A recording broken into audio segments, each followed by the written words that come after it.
నమస్తే రమగారు. నమస్తే జయ. రమగారు, కర్మఫలం తప్పించుకోలేమా? దీనికి సంబంధించి చాలాసార్లు చాలా విషయాలుగా మాట్లాడుకున్నాం, టాపిక్స్ రూపంలో ఎన్నో స్టోరీలు కూడా చెప్పారు. కానీ ఎన్ని చెప్పినా ఈ అనుమానం వస్తూనే ఉంటుందండి. నేను ఇక్కడ ఈ మంచి పని చేసా, ఆ మంచి పని చేసా, ఇన్ని దానాలు చేసా, ధర్మాలు చేసా, అయినా నేను ఈ కర్మను అనుభవించాల్సిందేనా అంటారు. అనుకుంటాం ఒక రకం. అబ్బా నేను ఇన్ని చేశాను కదా, కొంచెం అన్నా మైనస్ అయ్యే ఉంటుంది అనే ఆలోచన ఇంకొక రకం. అసలు ఈ రెండు సాధ్యమేనా? కర్మని అనుభవించాల్సిందే, అనుభవించే తీర్చుకోగలుగుతాం దాన్ని. మనకి పురాణాల్లో ఎన్ని కథలు కనపడతాయో అట్లా అనుభవించక తప్పదు. ఈ జన్మలో చేసినవేవో చిన్న చిన్న బాకీలు కూడా, చిన్న బాకీ కోసం కూడా పుట్టాల్సి వస్తాం. కాదు రమ్మగారు, కర్మని అనుభవించాల్సిందే అనుకుంటున్నాం కదా, అలాంటి నియమమే కనుక ఉంటే ఇంకా మంచి పనులకి ఎవరు ముందుకెళ్తారు? అవును, సత్కర్మలకి శుభ ఫలితాలు ఉంటాయి కదా. ఓకే, దుష్కర్మకి దుష్ట ఫలితం, సత్కర్మకి సత్ఫలితం. చాలా మంచి పని చేసావు, ఏవో కొన్ని పిచ్చి పనులు చేసావు. మంచి పనుల వల్ల మంచి ఇంట్లో పుడతావు, పిచ్చి పనుల వల్ల అనారోగ్యమో తెక్కో తింగరతనమో ఏమిటో వస్తాయి నీకు. మంచి పెళ్ళం ఉండదు, లేదా మంచి మొగుడు ఉండడు. కానీ బాగుండేది అల్లుండోట్లో సేన్లాగా ఏదో ఒకటి ఉంటుంది. కాదు రమ్మగారు, చాలా మంచి పనులు చేసామనుకోండి, ఆ కర్మలు కొంచెం డిడక్ట్ అయితే అవుతాయి, కొంచెం బాగుంటుంది కదా. అంటే అది ఎట్లా ఉంటుందంటే, ఇప్పుడు నేను ఇవాళ బియ్యం కడిగి పెట్టాను, ఇప్పుడే అన్నం అయిపోయినట్టుగా అయిపోదు. నేను ఇవాళ మంచి పనులు చేశాను కాబట్టి ఈ జన్మలో నేను అనుభవించవలసినటువంటి కష్టాలు తగ్గిపోతాయని భావించకూడదు, భావించలేం. ఇది అండర్లైన్ పాయింటేనా? 100%. పెద్ద గోతులో పడిపోకుండా, ఊబిలో పడిపోకుండా గోతులో పడి పైకి వస్తాం. అంత చిన్నదే తేడా ఉంటుంది జయ. అది చాలు కదా మానవ జీవితానికి, కాదంటారా? అలాగే ఇప్పుడు చూడు, యాక్సిడెంట్స్ నుంచి తప్పించుకుంటారా? చావు తప్పి కన్ను లొట్టపోయింది అనుకుంటాం. అవును, ఏ కాల్లో చేయో విరిగినా ప్రాణం ఉంది కదా అనుకుంటాం. కాల్లో ముళ్ళు కూర్చుకుంటే దేవుడా నువ్వు ఎంత బంగారు కొండ వీరా, కంట్లో కూర్చోలేదు దాన్ని అని ఆ కనపడిన దేవుడిని మేము ఎద్దైపోతాం.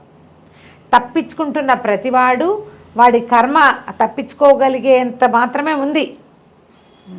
వాడు చచ్చిపోవాల్సింది లాస్ట్ మినిట్. అది చూడు, ఒకళ్ళ టికెట్ మీద ఇంకోళ్ళు ఎక్కుతారు, ఈ ట్రైన్ యాక్సిడెంట్ అవుతుంది, అసలు టికెట్ వాడి కిందే ఉంటాడు, వాడికి బతికే రోజు చచ్చే రోజు వచ్చిన వాడు ఏం చేస్తాడు, పోతూ ఆ టికెట్లు హక్కుని పోతాడు. ఇంకోడు ఏ టికెట్ లేకుండా ట్రైన్ ఎక్కుతాడు. ఎవరినో ఎక్కించడానికి వచ్చి కబుర్లు చెప్పడానికి కూర్చుని ముందుకెళ్ళి దిగుదానిలే అని దిగరు. అప్పటిదాకా ట్రైన్లోనే ఉన్నవాడు ముందు స్టేషన్లో మంచినీళ్ళ కోసం దిగుతాడు, ఎక్కలేకపోతాడు, ట్రైన్ యాక్సిడెంట్ అవుతుంది. ముకుందమాల అని ఒక స్తోత్రం. ముకుందమాల ఒక రాజుగారు రాశారు, ఆయన పేరేంటి, కులశేఖర ఆళ్వార్లు. మనం తిరుమలలో స్వామివారికి ముందున్న ఇది కులశేఖర పడి, ఆయన గుమ్మంగా మారిపోయాడు రాజు. ఈయన కులశేఖర ఆళ్వారు. ఈ కులశేఖరులు ఒక స్తోత్రం రాశారు, ఈ ముకుందమాల. ఆయన రాసిన శ్లోకంలో చెప్తాడు, భువివా దివివా మమాస్తు వాసో నరకేవా నరకాంతక ప్రకామం అవధీరిత శారదారవిందవు చరణవుతే మరణేపి చింతయామి అని. చచ్చేటప్పుడు కూడా భగవంతుని తలుచుకునే అవకాశం ఇవ్వనైనా, నేను ఎక్కడున్నా సరే నా యొక్క కర్మానుభవం వల్ల నేను ఎలాంటి పుటకైనా పుడతాను, ఎలాగో భరిస్తా. అవన్నీ కర్మానుభవాల వల్ల వస్తాయి. నా జీవితం, మానవ జీవితం కర్మానుభవం వల్ల వచ్చేది. ఓకే, కర్మల వల్ల నేను యద్యద్భవ్యం భవతు అవుతుంది, ఏదైనా అయిపోతుంది. పూర్వకర్మానురూపంగానే ఏది జరగాలో అది నాకు జరుగుతూ ఉంటుంది. అయినా కూడా నేను భగవంతుణ్ణి వదిలిపెట్టకుండా, నీ పాదాలని వదిలిపెట్టని బుద్ధిని మాత్రం మరణించేటప్పుడు నువ్వే కావాలి నాకు. మామూలు రోజుల్లో గుర్తుండవేమో, అందుకని నేను ఎప్పుడు ఉంటే అప్పుడు ఎప్పుడు నువ్వు నా నోట్లోనే ఉండాలి. మారిస్తే మారదు, నీ బుద్ధి మార్చుకో. భగవంతుణ్ణి మార్చటం వల్ల కదా, భగవంతుణ్ణి మార్చినా నువ్వు ఈ చక్రాన్ని తప్పించుకోలేవు. తప్పదు, ఇది కర్మ అనేది తప్పదు. ఈ కర్మబంధం నుంచి బయటపడడానికి ప్రయత్నం చేసేవాళ్ళు, పెద్ద పెద్ద వాళ్ళు, మునులు ఋషులు కూడా దీనికి చిక్కడిపోతారు. చిన్న కథ ఒకటి చెప్తాం. ఇప్పుడు ఈ డిస్కస్ చేసిన పాయింట్ దీంట్లో ఒకరిని ఉద్దేశించేది కాదు, లోక సహజమైన ఆలోచన.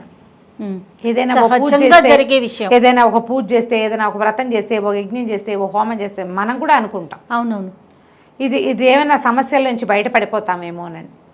ముందు మనసు దిటవు చేసుకుని ఎక్కడ నిలబడ్డామో అక్కడ 2 కాళ్ళు ఉంచి ఎవరిని మనం నమ్ముతున్నామో వాణ్ణే గట్టిగా పట్టుకుంటే ఎవరైనా భగవంతుడనే ఒకడు, ఒక స్వామి, ఒక అమ్మ, ఒక తల్లి, ఒక అయ్య, ఎవరో వాళ్ళని గట్టిగా పట్టుకుంటే వాడు నిన్ను ఒక దారి చేరుస్తాడు. ఆ దారికి వెళ్ళే బుద్ధిని ప్రసాదిస్తారు. అంతేగా రమ్మగారు మీరు చెప్పేది? ఖచ్చితంగా. ఇది మార్చటం వల్ల జరగదు, నువ్వు నిలబడ్డం వల్ల జరుగుతుంది. నిలబడాలి. ఈ కర్మబంధాన్ని తప్పించుకోవటం కథ భలే బాగుంటుంది.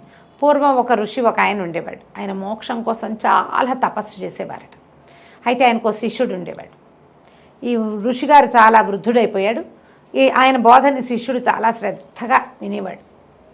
బాగా వృద్ధి అయిపోయిన తర్వాత ఒకనాడు చెప్పాడు, ఒరే నాయనా, నాకు మోక్షం ఈ జన్మలో దొరకదురా, నేను మళ్ళీ పుట్టాలి, మరి నేను ఇంకో జన్మెత్తాల్సి ఉంది అనగానే గోలుగోలుమని ఏడ్చాడు గురుగారు. అయ్యో ఇప్పుడే మీరు వెళ్ళిపోతారా, మళ్ళీ ఎక్కడ పుడతారో, మీరు ఎక్కడ పుడతారో నాకు ఎలా తెలుస్తుందంటే, ఓరు బాబు నువ్వు ఏడవకురా, నేను పంది జన్మ ఎత్తాల్సి ఉంది ఇప్పుడు, నాకు ఆఖరి జన్మ అది. నాకు అది నేను సమీపంలో నా యొక్క తపస్సు ఫలితంగా ఈ సమీపంలోనే ఒక ఎరుకలవాడు ఉంది, వాళ్ళలో ఒక ఎరుకలవాడి దగ్గర ఉన్న పెద్ద పందికి పుడతాను.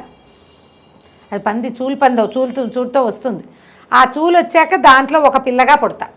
నేనని గుర్తుకి నా ముఖం మీద ఒక బొల్లి మచ్చ ఉండేలాగా, బొల్లు ఒక కాళి అంటే నల్లగా ఉండే పంది పిల్లకి చిట్టి రంగు తేడా ఉంటుంది అనమాట, ఇంత తెల్ల మచ్చ ఉంటుంది. ఆ బొల్లు ఉన్న పంది పిల్లని చూసి ఆ పంది పిల్లని చంపేసి పుట్టగానే నాకు మరణం వచ్చేస్తే ముక్తి వచ్చేస్తుంది. పంది జన్మ కష్టం కదా, నాకు మరణం కావాలి, వెంటనే మరణిస్తే ఇక అంటే నేను ఏ క్రియలు చేయకుండానే మరణించేస్తే ఇక నాకు ఇవి నా వెంట పడకుండా ఉంటాయన్నాడు. గోరుమని ఏడ్చాడు శిష్యుడు. అయ్యో గురుగారు, అసలు చంటి పిల్లని చంపటం ఏమిటి, తర్వాత ఏమో రెండోది గురువుని నేను ఎలా చంపుతానంటే నీకు ఏ పాపము అంటదు, నీకు ఆ వరం ఇస్తున్నాను నేను అని ఫలానా ఇల్లు ఫలానా సందులో అని చెప్పారు. గురువుగారు కాలం చేశారు. కాలం చేసిన గురువుగారు నిజంగానే ఏరుకలవాడలో ఒక ఏరుకలాయన ఇంట్లో ఒక పెద్ద పంది ఉంటే ఆ పందికి పుట్టబోయే ఒక సంతానంగా పుట్టబోతున్నాడు. ఈయనేం చేశాడు, ఆ ఏరుకలవాడకి వెళ్ళి ఆ శిష్యుడు అట్లా పోయి ఆ ఏరుకలవాడిని ఆశీర్వదించాడు. ఆయన చాలా సంతోషించాడు ఏరుకల అబ్బాయి. అయ్యో గురుగారు అటు నుంచి వెళ్తున్నాను. వాళ్ళకేమి రాగద్వేషాలు కులమతాలకి అతీతంగా ఉంటారు. ఋషి అంటే రాగద్వేషాలు వదిలేసిన వాడు కదా. ఆయన రోజు వచ్చి దీవిస్తుంటే వాడు సంతోషించాడు. సంతోషిస్తే ఓ రోజు అడిగాడు, అయ్యగారు ప్రతిరోజు నన్ను దీవిస్తున్నారు, మీ వల్ల మా పంది కూడా చక్కగా చూడు కట్టింది, బోల్డ్ పిల్లలు పుడతాయి, రేపొద్దున వాటిని నమ్ముకుంటే నాకు భుక్తి బాగా గడుతుంది, మీ ఆశీర్వాచన ఫలితము మీకేం చేసి పెట్టమంటారు అని అడిగాడు.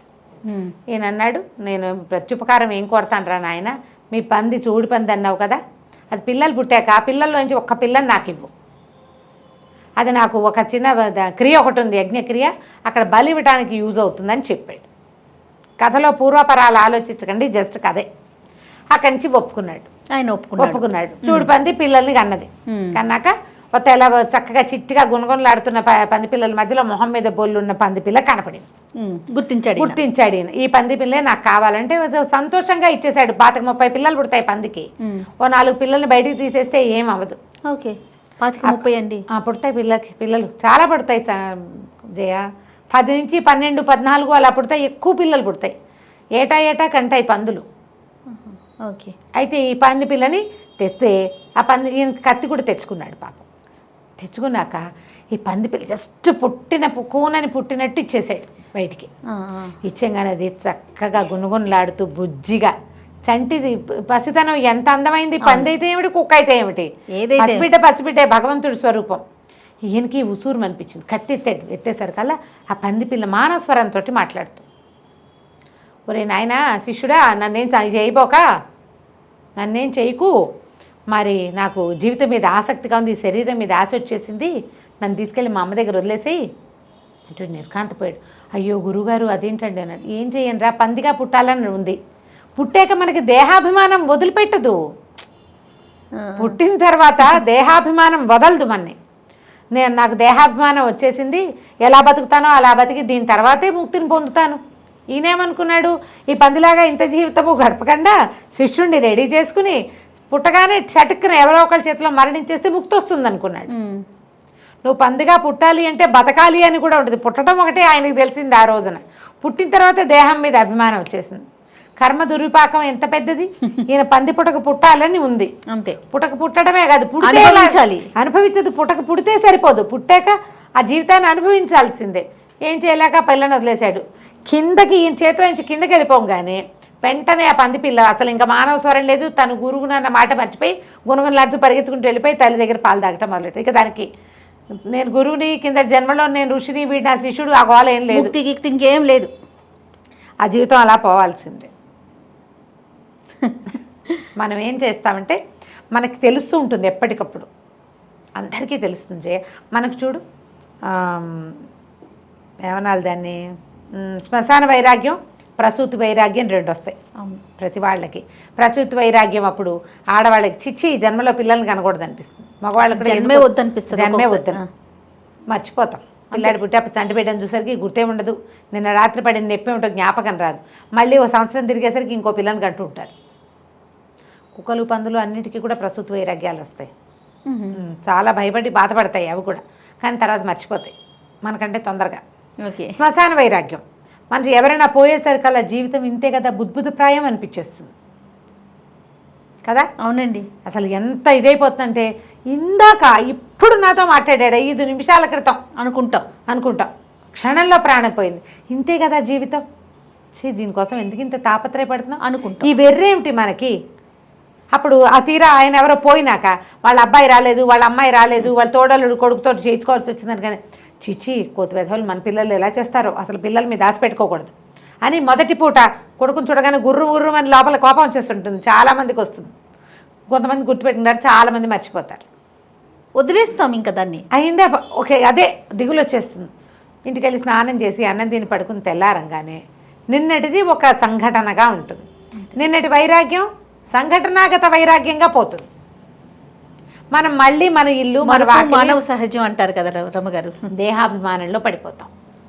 ఈ కర్మని జయించాలని, అయ్యో వీడేమి మంచి చేసుకోలేదు, వాడు ఏమీ చేయకపోవటం వల్ల కదా వీడికి ఇదంతా వచ్చింది, ఇలా ఉండాలి, అలా ఉండాలి, అలా చేయాలి, దానం చేయాలి, అది చేయాలి, ఓళ్ళని అనిపించేస్తాయి. అప్పుడు ఆ శ్మశాన వైరాగ్యంలో మన కోసం మనం చూసుకోవాలి, కాశీ వెళ్ళొచ్చేసేయాలి, అలాంటివి కూడా వస్తాయి. తర్వాత మళ్ళీ టికెట్లు రేట్ ఎక్కువ ఉన్నాయని, అక్కడ జనం ఎక్కువ ఉన్నారని మానేస్తాం. మన కర్మానుభవం ఏదుందో అది ప్రవర్తిస్తూ ఉంటుంది. దేహాభిమానాన్ని వదిలిపెట్టుకోలేకపోతాం. మనకు తెలుసు ఇదంతా బంధమని, ఇది మనని పట్టి పీడిస్తోందని అప్పుడప్పుడు అర్థమవుతూనే ఉంటుంది. ఏమిటి నాకు ఈ వెర్రి అనిపిస్తుంది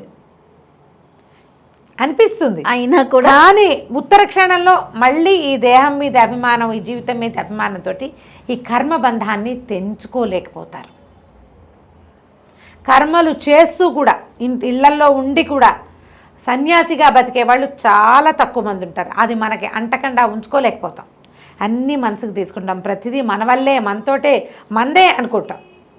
మన వల్ల ఏది కాదని, మనతోటి ఏది రాదని, ఏది మనది కాదని మనకి తెలిసినా కూడా మనకు తెలియనట్టుగానే అయిపోతుంది. కర్మలు అంత బలమైనవి, కర్మబంధం అంత ప్రగాఢమైనది. చాలా తపస్సు చేస్తే కానీ, చాలా మెంటల్ స్ట్రెంగ్త్ ఉంటే కానీ దాంట్లో నుంచి బయటపడలేం. దాన్ని పట్టుకోవడం రావాలి మనకి. అందుకని ఏం చెప్తారు, మంచి స్పీచెస్ వినండి, చదవండి, చదివి మెల్లిగా అందులోకి ప్రవేశించాలి. దేహం అభిమానుడో మేకప్ చేసుకుంటాం, కొన్ని నెలల తర్వాత ఏముంటుంది, మేకపే మిగులుతుంది. అవును, ఏమీ మిగలవు అక్కడ. తెలిసిందే మనకు తెలుసు, అయినా కూడా మారుకోలేము అసలు. అదే వచ్చింది. కాకుంటే ఇక్కడ ఇంకొకటి ఉంది రమ్మగారు, ఇప్పుడు ఇది విన్నప్పుడు ఏమనిపిస్తుంది అంటే మనం ఎంత మంచి పనులు చేసినా మన కర్మ మనకి వెంటాడుతూనే ఉంటుంది కదా, ఈ ఆలోచనకి వెళ్ళకూడదుగా కదండి. ఆ కర్మని తగ్గించుకునే మార్గాలు భగవంతుని సేవ, అంతే కదా రమ్మగారు. అనుభవించాలి. ఇప్పుడు కష్టం వచ్చింది, ఇలా వచ్చింది, అలా వచ్చిందని ఏడవద్దు, అనుభవించేసి వదిలించేసుకోవాలి ఎంత కష్టమైనా. ఆ ధైర్యాన్ని నువ్వు నమ్మే భగవంతుడి ద్వారా నువ్వు తీసుకోవాలి. ఆయన ఉన్నాడు అన్నిటికీ. వస్తే వచ్చింది కష్టం, దేవుడి పాదాలు పట్టుకునే ఉంటాను నేను నా మార్గాన్ని, నా మంచి మార్గాన్ని నేను పట్టుకుని ఉంటా. అది దిటవు కావాలి లోపల మనకి. ఉంటే ఇబ్బందులు లేకుండా, ఎవరికైనా వస్తాయి ప్రతి వాళ్ళకి ఇబ్బందులు లేకుండా, కష్టాలు లేకుండా ఎలా పుడతాము, ఎలా పెరుగుతాము, ఎలా ఇదవుతాము, ఎవరికి చెట్టుకు అంత గాలి అంతే. రైట్ అమ్మ గారు, నమస్తే. నమస్తే.